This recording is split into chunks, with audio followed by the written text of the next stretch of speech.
News leader to tell a great story. We're right here at the Cozy Apartments, and the fire started up here on the second floor at the Duluth Riverside neighborhood, just off of the plane crashed just about a mile away from the airport, just in front of a nearby house. The owners of the house were the first one to...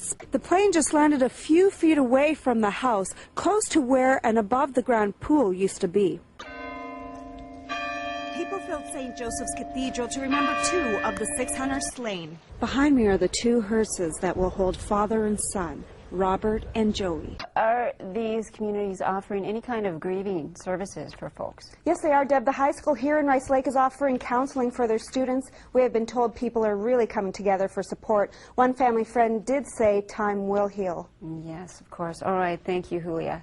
Reporter Julia Bobadilla is on the story. Julia, the vote was 6-0, which carries an awful lot of weight, but the final decision is up to the governor. That's right, Denny. Governor Doyle will have the final say, but based on today's recommendation, it's clear the board does not want Mary Leggett out of prison. In 1992, Leggett was convicted of first-degree intentional homicide for killing her newborn daughter and was sentenced to life in prison. Yes, that's right. Dr. Stephen Dalpra, his wife Colleen, and their 3 teenage daughters, Elizabeth, Rachel, and Giovanna, all died. The family lived in Ohio. Dr. Dalpra grew up in the Ironwood area and still has family there. The board says they found inconsistencies in a question-answer survey. In it, Leggett refers to her baby as a doll. Seen here is her answer. Today, I reflect that she was like a doll. Leggett said in her trial testimony the abortion staff told her she was too far along. The board asked how they knew she was. She answered she had no idea. Local people living with it, and Julia, I understand it's more common than a lot of people think. That's right, Denny. About 1 out of 5 people have a mental illness. But 2 out of every 3 people with the illness do not seek treatment. Reporter Julia Bobadilla has this special in-depth report. That guy from that movie, The Cable Guy. What's the first thing that comes to your mind when you hear the words mental illness? I would think that they're twisted, mind-wise. Crazy, kind of like mentally disturbed. These are common stereotypes. The American Psychiatric Association says there are many highly functioning people that live with a mental illness, people you may even know. It's more than just a mild episode of depression or anxiety. The movie A Beautiful Mind explains the life of a schizophrenic, John Nash. You are not real! You are not real! You're still talking to me, so... With proper treatment, Nash managed his schizophrenia so he could lead a productive life. Nash had a gift for understanding math, which won him the Nobel Prize in Economics. Eric Johnson just got his master's degree. The Moose Lake man is bipolar. Johnson says he could relate to Nash. Johnson's illness surfaced during graduate school. I was not sleeping. I became very paranoid. I thought that my telephone conversations were being tapped.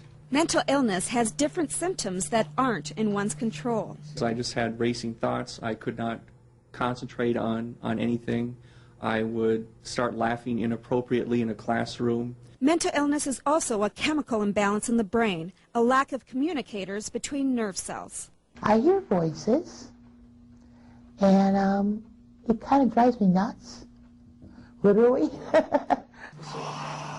Medication works on the different neurotransmitters depending on what the illness is. Mental illnesses can also have a hereditary link. You're at a higher risk if you have an immediate relative with one. Now, mental illness includes a number of different disorders. We've got depression, bipolar, ADHD, anxiety disorder, and schizophrenia. And that's just to name a few. It's also the person who suffers from depression for a while. It's also the dad who can't go to his jobs. The National Institute of Mental Health says 1 out of 5 people in this country has a mental illness. Because of stigma, only 2/3 of them actually seek treatment. Millard Dwan Behavioral Health Manager Ron Nemi says the stigma attached to mental illness is revealed in a question he asks students. I ask how many people have been physically ill, and most people would raise their hand, but then I say how many people have mentally ill, and very rarely does someone raise the hand. Even former NBC News anchor Jane Pauley hesitated for years to tell her coworkers she has bipolar disorder. Pauley's book details her life with mental illness and her hospitalization.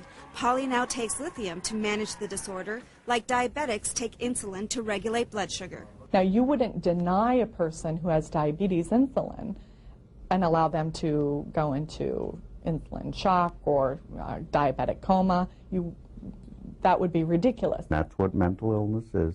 It's a health condition. People often think the condition is a sign of weakness. You know, they have this snap out of it attitude, you know.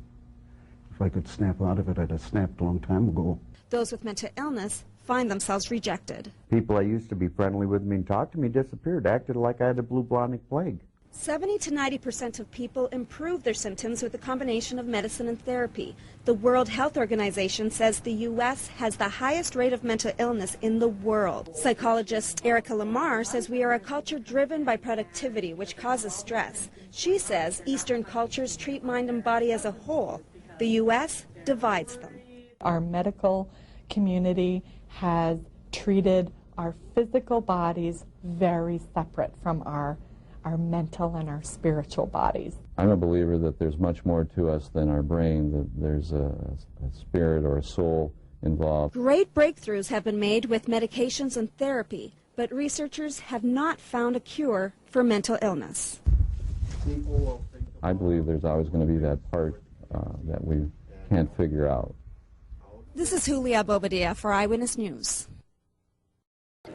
That's right, Denny. It's the first saltwater fish exhibit here at the aquarium, which is a whole new approach that this aquarium is taking in trying to make this whole attraction a success. Well, generally, those with ALS only live for about 5 years. One Duluthian man has had it for 10 years. Kevin Colquist suffers from amyotrophic lateral sclerosis. The disease attacks the central nervous system, causing Kevin's muscles to stop working. Kevin can only blink and move parts of his toe. To communicate, he uses a keyboard with a speaker that connects to his toe. Nice to meet